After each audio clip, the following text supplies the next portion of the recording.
नमस्कार, in time news में आपका स्वागत। मैं ज्योति चौधरी। खबरों की तरफ बढ़ने से पहले आइए एक नजर डालते हैं आज के मुख्य समाचारों पर। बेमौसम आई बारिश से मचाया उपराजधानी में कहर, तूफान से वाहन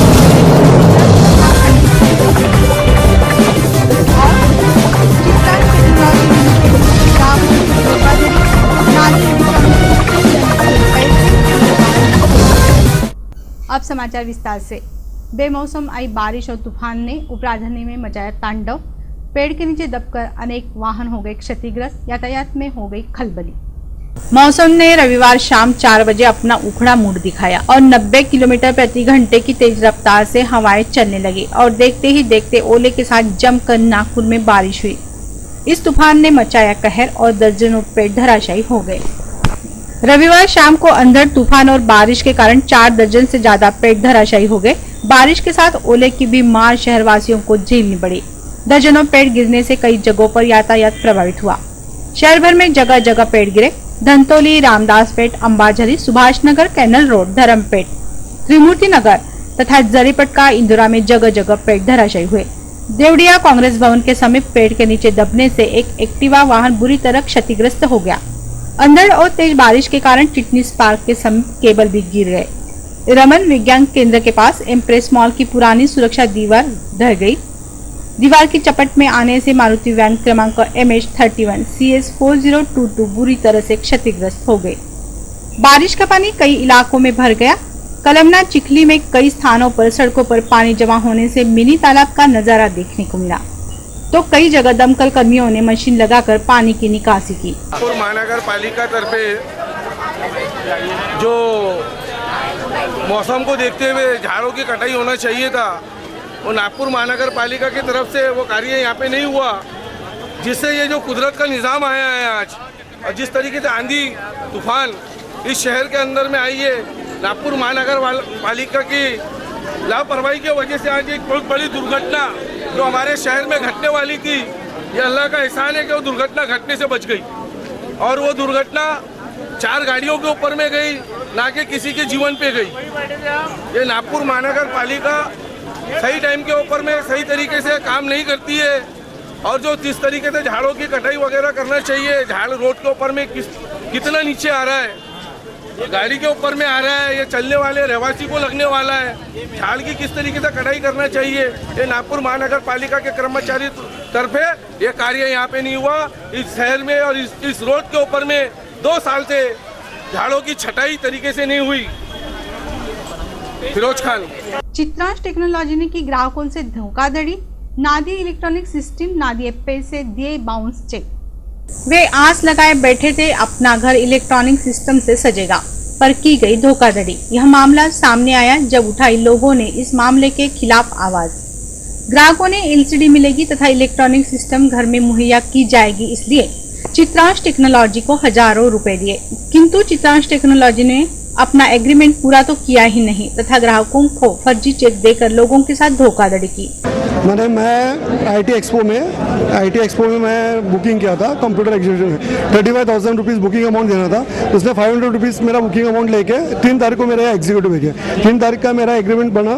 ये प्रशांत चौरिया करके बड़के चौक नागपुर, और चित्रांश के नाम से मैंने 35,000 का चेक दिया। तो 3 तारीख का चेक देने के बाद में भी मेरा चेक 10 तारीख को होगा बोले डेबिट, नहीं हुआ 10 तारीख को डेबिट, और डेबिट हुआ 21 तारीख को डेबिट हुआ। तो बोले नेक्स्ट 21 तारीख को आपको चेक मिल जाएगा बोले। टीवी नहीं भी मिली तो मेरे अभी तक के ना तो टीवी मिली और ना चेक मिला अभी तक के। तो टीवी नहीं मिली तो कर क्या। फिर अभी मैं अभी लास्ट टाइम जैसे मालूम पड़ा मेरे को कि इस तरह से चेक बाउंस हो रहे लोगों के, तो मेरे को 35,000 का चेक दिया। तो मैंने चेक वो डाला नहीं बैंक में, बैलेंस नहीं था उनके बैंक में, बैलेंस में से चेक नहीं डाला। तो मैंने उनको एग्रीमेंट कैंसिलेशन का लेटर दिया। ये मेरा एग्रीमेंट कैंसिलेशन का लेटर है, एग्रीमेंट कैंसिल कर दो बोला, मेरा 35,000 पूरे वापस कर दो बोला। 35,000 का चेक दिया उन्होंने वापस, मगर वो बैलेंस ही नहीं उन्होंने मैं प्रोवाइड बैलेंस ही नहीं अकाउंट में, चेक बाउंस हो रहा है। वो बैंक वाले चेक लेने को तैयार नहीं है। चित्रांश के चेक बाउंस हो रहे हम लेते नहीं बोले। ऊपर से 2 लाख रुपए हमारे उनके ऊपर ऑडियो हो चुका है चेक बाउंस के अमाउंट का। आपका नाम? किरण रोकड़ा। ये चीज़ ऐसी कि 6 महीना पुरानी कंपनी से बोल रहे हैं। मेरे पास दिसंबर महीने में आज इनका एजेंट आया था मिस्टर घोषाल करके, जिसने मेरे को बोला भाई एक Chitransh technology private limited company है जिसके आपको 35,000 डिपॉजिट देना, आपको टीवी मिलेगी, जो कि मैंने टीवी रखवाई। टीवी के बाद मैंने उनको बोला 7,000 का चेक 6 महीने का मिलेगा, 8,000 का चेक दूसरे 6 महीने का मिलेगा और 10,000 रुपये 24 महीने के मिलेंगे। ये सब चेक मिलेंगे। 4 महीने के बाद हो सकता है आपको ECS भी मिले। चलो एक लालच होती, हर एक इंसान है, वैसे कमाने के लिए बैठे हम लोग, सब व्यापारी आदमी हैं। तो जनवरी फरवरी 2 चेक मेरे पास आए हैं अभी तक का। तीसरे चेक के लिए मैं 3 बार चक्कर मारा हूँ। शनि शुक्रवार को बोले 153 नंबर मेरा लगा हुआ वहाँ पर, 153 नंबर मेरी फाइल लगी है वहाँ पर। उन्होंने बोला शुक्रवार चेक लेने का, मैं फ़ोन आ गई, फ़ोन लगा तो उठाने का नाम नहीं। फिर बोले शनिवार को दूंगा, शनिवार होगा, सोमवार को मालूम पड़ा था लॉक लगा हुआ है। सुबह से खड़े हैं। इन बिटवीन हमारे भाई लोगों ने 13 तारीख को कंप्लेंट किया सदर पुलिस स्टेशन में। सदर को कंप्लेंट करने के बाद उनको बोला हम कार्रवाई करते हैं, अभी कुछ हुआ नहीं है। उसके बाद हम आज DCP साहब के पास गए हम लोग दोपहर में 2 बजे वहाँ गए। वहाँ पे सिचुएशन बताया हमें, DCP साहब बोले हमको 3-4 ऑप्शन दिए उन लोगों ने। अब आगे उनके बाद उन्होंने सदर थाने में उन्होंने राइटिंग में दिया हुआ है कि हम उनको सोमवार को 1 बजे पेमेंट पुलिस कस्टडी में इनको हम देने वाले हैं। एक का नाम नागभूषण है, दूसरे का नाम मोहित है, जिनके मोबाइल नंबर सब दिए हुए हैं। अब उनके बाद कोई मालूम ही नहीं पड़ रहा, कोई नागभूषण नहीं आ रहा, ना मोहित आ रहा। अब हम यहाँ खड़े हैं सुबह 10 बजे से लेकर अभी तक किसी का आता पता नहीं है। आश्वासन दिए। उसके बाद कुछ लोगों के चेक वापस है, कुछ लोगों के अब यहाँ बैठे। साहब ने बोला 2-3 ऑप्शन दिए, हम देखते हो क्या करना है। एक कंज्यूमर कोर्ट है, 138 है, कुछ लोगों को चेक वापस है, कुछ लोगों को टीवी नहीं मिली अभी तक का, कुछ लोग टीवी नहीं मिले, पैसे ले लिया। सर जी एक आदमी का 35,000 रुपये, 50,000 लोग बोलते 70,000 के ऊपर में निकलते, 70,000 के ऊपर में निकलते हैं। इस धोखाधड़ी के खिलाफ NIT के बाजू में श्रीराम टावर के पास चित्रांश टेक्नोलॉजी के सामने ही करीब ठगे गए 200 ग्राहकों ने कंपनी के खिलाफ नारेबाजी की तथा कंपनी से की गई ठगबाजी को बयां किया। ये चित्रांश टेक्नोलॉजी वाले हैं, ये एडवर्टाइज करके लोगों को पैसा देने वाले थे और लोगों को बहुत आश्वासन दिया और लोगों ने अपना सोना गिरवी रख के इनको पैसा दिया है।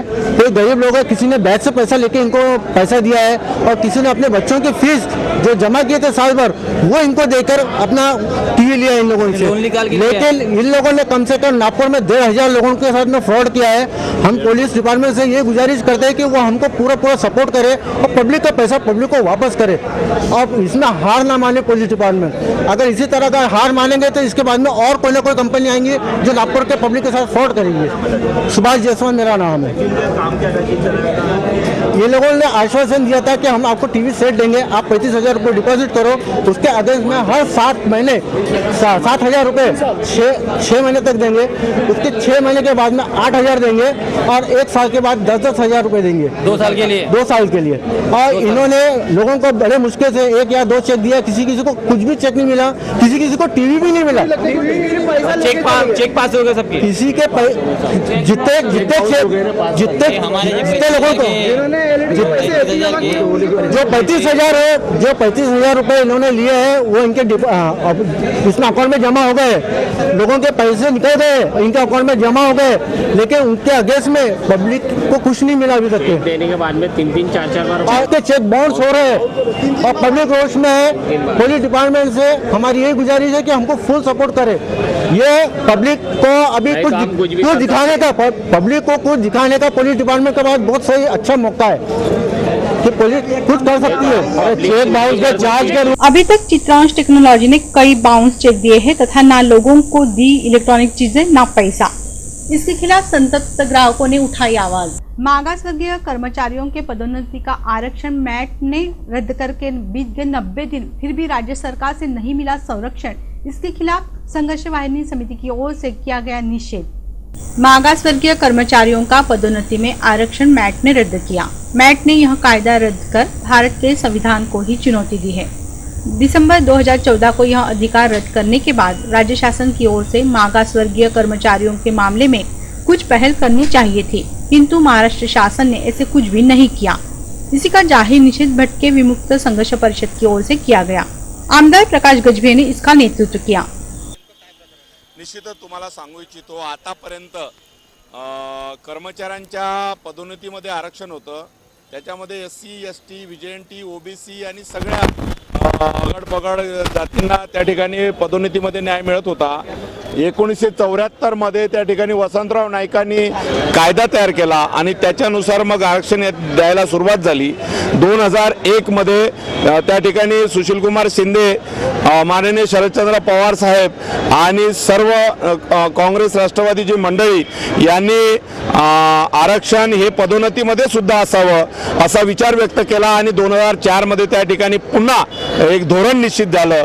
परंतु 2014 मध्ये डिसेंबर 2014ला त्या ठिकाणी मॅटने त्या ठिकाणी असा निर्णय दिला की त्या पदोन्नतीमध्ये आरक्षण आता याच्या पुढे दिलं जाणार नाही. आणि मग मॅटचा निर्णय दिल्यानंतर आता 90 दिवस पूर्ण होऊन सुद्धा सरकारने आपल्यातर्फे त्या ठिकाणी सुप्रीम कोर्टामध्ये अपील करायला पाहिजे होतं. ते अपील न करता ते भिजत घोंगडं ठेवलेलं आहे. आणि या ठिकाणी 80% 90% मागासवर्गीय कर्मचाऱ्यांचं अतोनात नुकसान झालेलं आहे. ते अतोनात नुकसान त्या कर्मचाऱ्यांचं कधी भरून न निघणार आहे. आणि जेवढे कायदे भारतीय वैरायटी चौक में आयोजित इस निषेध आंदोलन में राज्य शासन का निषेध हजारों अनुसूचित जाति जमाती तथा कई असंगठित जातियों के सदस्यों ने एकजुट होकर किया और महाराष्ट्र शासन के खिलाफ नारेबाजी की.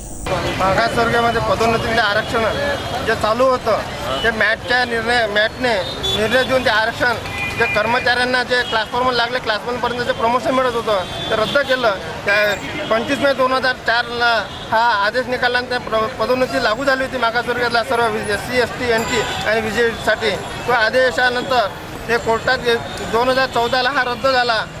2014ला जो मॅटनं निर्णय दिला, रद्द केलं. त्यामुळे आम्ही 90 दिवसात गव्हर्नमेंटला मोर्चा काढला आणि गव्हर्नमेंट अपील केली होती की तुम्ही याच्यावर हायकोर्टामध्ये जाऊन सर्वोच्च न्यायालयामध्ये जाऊन तुम्ही याच्यावर अपील करावी की आमच्या मॅटचा निर्णय रद्द करून SC ST NT यांना आरक्षण, OBCना आरक्षण मिळालंच पाहिजे. आरक्षण जर नाही मिळालं तर कोणत्याही कर्मचाऱ्याचा प्रमोशन होणार नाही. आणि हे जातीवादी जे 3% जे लोक आहे ते त्यांचं CR बिघडून त्यांच्या CRवर त्यांचे 3 वर्षाचा काहीतरी मार्क कमी टाकले तर त्यांचं प्रमोशन रोखलं जाईल आणि त्यांना प्रमोशन आजीवन मिळणार नाही. मॅटचा जो निर्णय आहे त्या तुम्ही सर्व्हिस लाईक नाही तर मॅट आम्ही सर्व्हिस लाईक नाही तर सर्व्हिस लाईक कोण आहे हे त्या मॅटनं सिद्ध करावं आणि गव्हर्नमेंटने सिद्ध करावं. महाराष्ट्र गव्हर्नमेंटला वारंवार पत्रव्यवहार केले.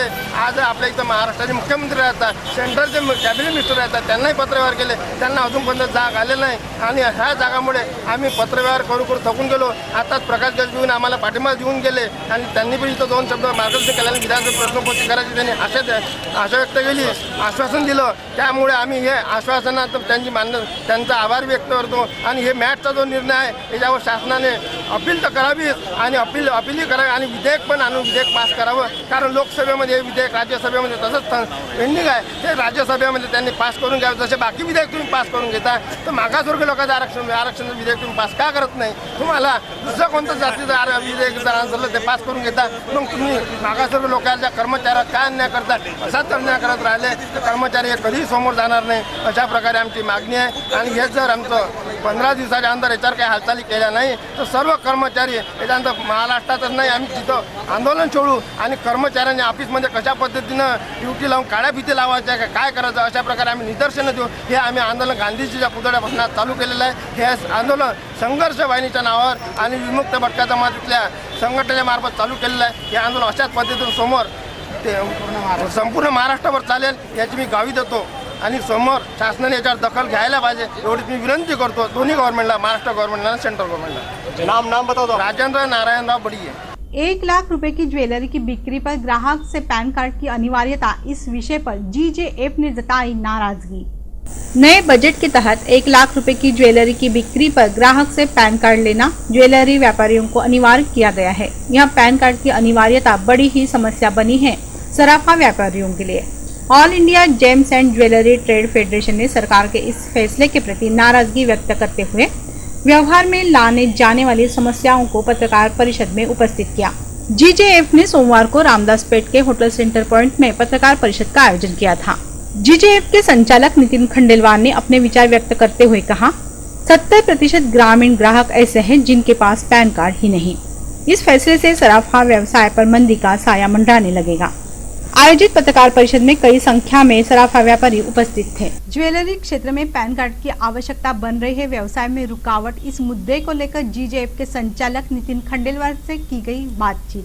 GJF ने 1 लाखाच्या खरेदीवर पॅन कार्ड जे जरुरी झालेलं आहे आताच्या बजेटनुसार या विरोधात आपली मतं प्रदर्शित केलेली आहे. काय आहे यांचं म्हणणं हे आपण यांच्याकडूनच जाणून घेऊया. मॅडम, हे 1 लाखाचा जे पॅन कार्डचा इश्यू आहे हा फारच मोठा प्रश्न आहे. मला वाटतं की आजपर्यंत ज्वेलरी इंडस्ट्री जेवढे आघात झाले हा सगळ्यात मोठा आघात आहे. कारण ही इंडस्ट्री जी आहे सगळ्यांना माहीत आहे की लेडीज आणि जे आहे हाऊसहोल्ड जे आहेत स्त्रिया जे ते बाय करतात सोनं, आणि त्याच्यामध्ये जर 90% लेडीजकडे पॅन कार्ड नसतो. मग आता त्या पॅन कार्ड नसल्यामुळे का त्यांना मी ज्वेलरी द्यायची नाही किंवा त्यांना ज्वेलरी बाय करायचा अधिकार नाही आहे, हे आम्हाला गव्हर्नमेंटला प्रश्न विचारायचा आहे की ते कसं काय होईल. आणि जर ती ज्वेलरी इंडस्ट्री किंवा कुठल्या इंडस्ट्रीमध्ये जर मोबिलाइज झाला नाही पैसा तर इकॉनॉमी किती खराब होईल. आणि इकॉनॉमी खराब झाली तर त्याच्यामुळे सेल टॅक्स, इन्कम टॅक्स सगळ्या गोष्टीचं नुकसान होईल. आणि या इंडस्ट्रीवर डिपेंड असलेले जे 2 कोटी लोक आहेत त्यांची उपासमारीची पाळी येईल. हा जो मुद्दा उचलला गेलेला आहे यामुळे म्हणजे नुकसान कुणाचं जास्त आहे? याच्यामध्ये नुकसान सगळ्यांचंच आहे, कोणाही एकाचा फायदाचा नाही आहे. सरकार जर वाटत असेल की सरकारचा फायदा होईल त्याच्यात सगळ्यात मोठं सरकारचंच नुकसान आहे. कारण बिझनेस जो आहे तो याच्यामध्ये कमी होणार आहे, आणि कमी आहे की 25% पेक्षा कमी बिझनेस होऊन जाईल. आणि मग तो इंडस्ट्री अनऑर्गनाइज प्लेअरकडे जाईल. अनऑर्गनाइज प्लेअरकडे आलं तर sale tax, income tax, smuggling हे सगळ्या गोष्टी वाढतील. लोक डिस्करेज होतील ऑथेंटिकल बिझनेस करण्यापासून. आणि जो कॉईनचा मुद्दा उचलला गेलेला आहे त्याबद्दल तुमचं म्हणजे आपल्या फेडरेशनचं काय मत? सरकारने जे कॉईनचं केलेलं आम्ही त्याचं स्वागत करतोय, कारण सरकारची मनशा त्याच्यात चांगली आहे. सरकार इम्पोर्ट केलेल्या सोन्यामधनं ते कॉईन बनवणार नाही आहे. सरकार लोकांकडनं जे सोनं रिसायकलसाठी मोबिलायझेशन जे होणार आहे त्यातनं ती कॉईन बनवणार आहे असं सरकारने सांगितलं. जर तसं झालं तर आम्ही त्याचं स्वागत करतो. मग पुढचं पाऊल काय, म्हणजे फेडरेशनचं पुढचं पाऊल काय? आम्ही आमचे आंदोलन टप्प्याटप्प्याने सरकारकडे आमचं मागणं आणि विरोध करण्यासाठी सगळे आम्ही उपाययोजना करू. पण स्ट्राईकसाठी आमच्यावर खूप जास्ती प्रेशर येतो आहे सगळ्या छोट्या मोठ्या ऑर्गनायझेशन असोसिएशनकडनं. पण जो प्रेशर वाढला तर आमचा नाईलाज राहील, आमची मजबुरी राहील. सध्या जीजेपचा स्टँड क्लिअर आहे की ते स्ट्राईककडे जाणार नाही, पण लोकांनी प्रेशर टाकलं तर मग जीजेपच्या हातात काही राहणार नाही. पैन कार्ड की जरूरी सराफा व्यापार पर डाल रहे प्रभाव, इस मुद्दे को लेकर क्या है व्यापारियों की राय? इस विषय पर खंडेलवाल ज्वेलर्स के संस्थापक राजेश खंडेलवाल से की गई चर्चा.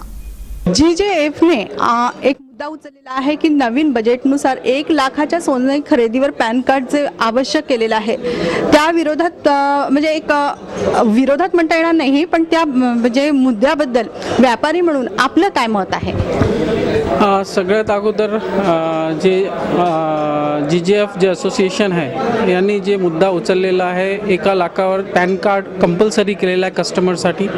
हा एक जे आमची असोसिएशन आहे आणि जे ज्वेलर्स आहेत त्यांना असं वाटते की जे कस्टमर्स परचेसिंग करतात, जे लग्नाची खरेदी वगैरे करतात, जे लेडीज आहेत जे बचत करतात पैसे आणि त्यांना खरेदी करायची असते ते पॅन कार्ड सोबत लवकर आणत नाही.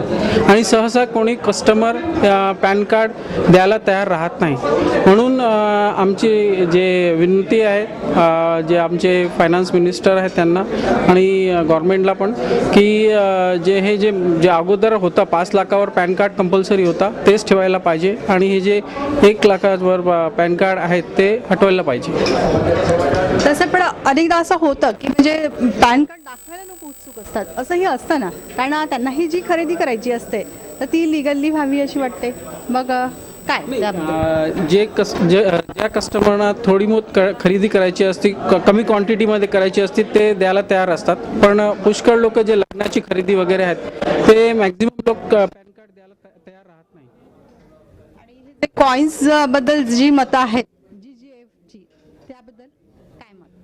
जीजेएफ जे मुद्दे उचलून राहिलो ते खरोखरी कस्टमरच्या फायद्यासाठी आहे, आणि जे वायबल आहेत, जे पॉसिबल आहेत तेच मुद्दे आम्ही उचलून राहिलो आहेत जीजेएफच्या मार्फत. आणि हे इंडस्ट्रीसाठी म्हणा किंवा कस्टमरसाठी हे दोघांसाठी चांगले आहेत. जीजेएफच्या ह्या फेडरेशनमध्ये व्यापारी या दृष्टीने आपण प्रसिद्ध असे सोनार व्यापारी राजेश खंडेलवाल यांच्याशी चर्चा केली आणि त्या दृष्टीने आपण त्यांची मतं जाणून घेतलेली आहेत. कैमरा पर्सन बादल नंदनवार समझ ज्योति चौधरी. महुआ को बंदिशों से मुक्त कर यह मांग को लेकर ज्येष्ठ समाजसेवी डॉक्टर शांतिलाल कोठारी ने किया अन्न त्याग. महुआ साठेबाजी पर शासन ने बंदी लगाई, इससे आदिवासियों की रोजी रोटी छीनी गई. शासन ने महुआ पर जो पाबंदी लगाई उसे तुरंत हटाने की मांग करते हुए ज्येष्ठ समाजसेवी डॉक्टर शांतिलाल कोठारी ने 9 मार्च से 16 मार्च तक सांकेतिक अन्न त्याग किया. अपने विचार व्यक्त करते हुए डॉक्टर कोठारी ने कहा, अंगूर से शराब बनती है, फिर पाबंदी अंगूर पर क्यों नहीं लगाई जाती? और महुआ फूल बेचकर सिर्फ शराब ही नहीं बल्कि मीठे खाद्य पदार्थ, अचार, जाम, जूस जैसे विभिन्न खाद्यान्न भी बनाए जाते हैं, फिर उस पर पाबंदी क्यों? इस अनंतयाग समारोह में दिलीप भंडारी, लक्ष्मण गुरुदेव सेवा मंडल, डॉक्टर गोगुलवार तथा नाना साहब पाटिल प्रमुखता से उपस्थित थे। आइए फिर से एक नजर डालते हैं आज के मुख्य समाचारों पर। बेमौसम आई बारिश से मचाया उपराजधानी में कहर, तूफान से